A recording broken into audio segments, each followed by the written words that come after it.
Hi, my name is Beth Hiley here for Board Game Geek TV. I'm at BGG.CON 2015. I'm sitting down with Ryan Skinner of Cryptozoic Games, and you finally have the production copy of Ghostbusters, the board game. It's here, yes. We're really excited about it. We've had it just about a week now in stores. Very, very exciting. It's been a long time coming, so glad to have it here. And you let me wear your hat? Yes. All right, well, let's aim for about a 5-minute sampling because you guys have packed so much into this box. I know, right? Yeah. That we just want to give people a little taste, a little marshmallow taste to leave them wanting more of. We got some real marshmallows over here of what they can expect if they go and buy the Ghostbusters, the board game. Absolutely. All right, so Ghostbusters is an entirely cooperative board game where each of the players is going to get to take on the role of the iconic 4 original Ghostbusters, Egon, Venkman, Ray, and Winston. You're going to work together to play through a variety of different scenarios, which you can kind of see here. The game comes with 15 different scenarios, so there's lots of variability as far as how you want to set up the board and how you play the game and what your win conditions are and so forth.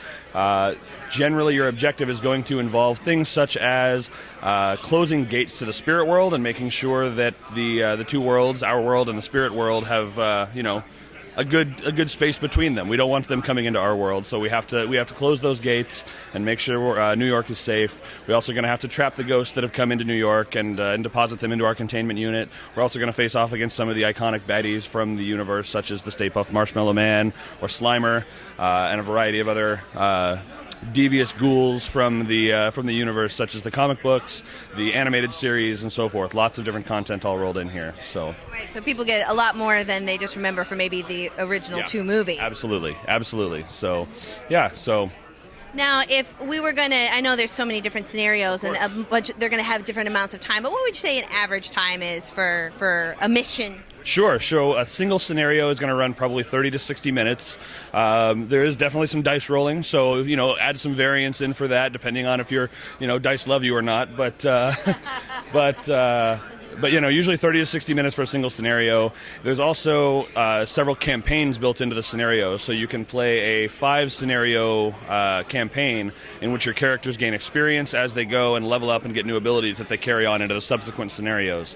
So that's something you can also do. So you can make an entire evening out of, playing from I'm level 1 and we're just starting off, and then we face off against Stay Puft at the end of the night after we've, accomplished these different encounters and so forth. So now I'm guessing since you did get, the very specific property rights that you can say all the characters precisely, that which we have laid out here in the front, that I'm guessing that would also give you a lot of variation from play to play because they must have different specialties based on their character ability. That's exactly right, yeah. So each one kind of fills a different kind of traditional role in the kind of adventure RPG type of game. Peter Venkman is kind of the hothead front man of the team, and so he's the one up front. And just like in the film, when you see Slimer take him down in the hallway of the Sedgwick Hotel, he gets experience points when he gets slimed on his turn. So he wants to be right up in the meat of it all. Ray, on the other hand, is kind of his right-hand man, and he gets experience when he helps clean slime off of a teammate. And so he levels up as kind of the backup for that. And then Winston and Egon kind of work in tandem as well. Egon's really good at trapping people because he can re-roll his dice and make sure that he is more efficient at hitting things. And Winston is going to level up when he's doing the heavy lifting and trapping the ghosts and depositing them into the containment unit. And so each one kind of complements another character, and so it really encourages that cooperative team-based play. So. Like I say, I was walking by yesterday and I happened to overhear as a group at this table was playing around, and there was a woman. She was just at the point where she was taking a whole bunch of ghosts that she had in the trap and was shunting them through to the containment unit. And just overhearing this, I got such a sense of the movie and the world building. I was like, I had a little geek out moment quietly over there.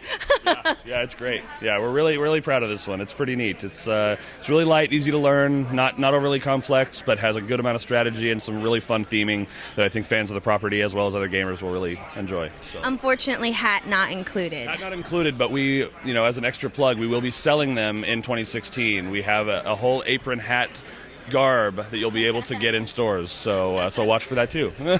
And since they're right here, I just gotta say I love that you guys put together a couple little patches here so you could geek out your jacket. That's right, yeah. Put it on your jacket, your backpack, your messenger bag, whatever you have. So yeah.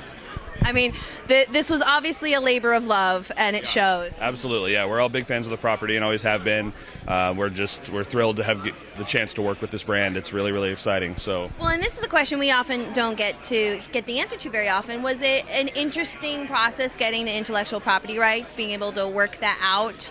What was that process like? I can't speak to any of that myself. Not that I know it, but can't give the information. I literally don't have that information. That is above my head. All the licensing decisions and all those business things are beyond me. But I'm sure it was exciting for all parties to get to bring new merchandise to this fan base, because for the last 30 years there's not been a lot of merchandise and a lot of things for Ghostbusters fans to really get to explore. So it's really fun to bring some new things to that fan base. We've got a huge community that has sprung up around this game, and it's been awesome meeting all kinds of new fans and people that are so passionate about the films. So. And I feel like the Venn diagram of board gamers and Ghostbusters fans has a pretty high overlap. I would think so. Yeah.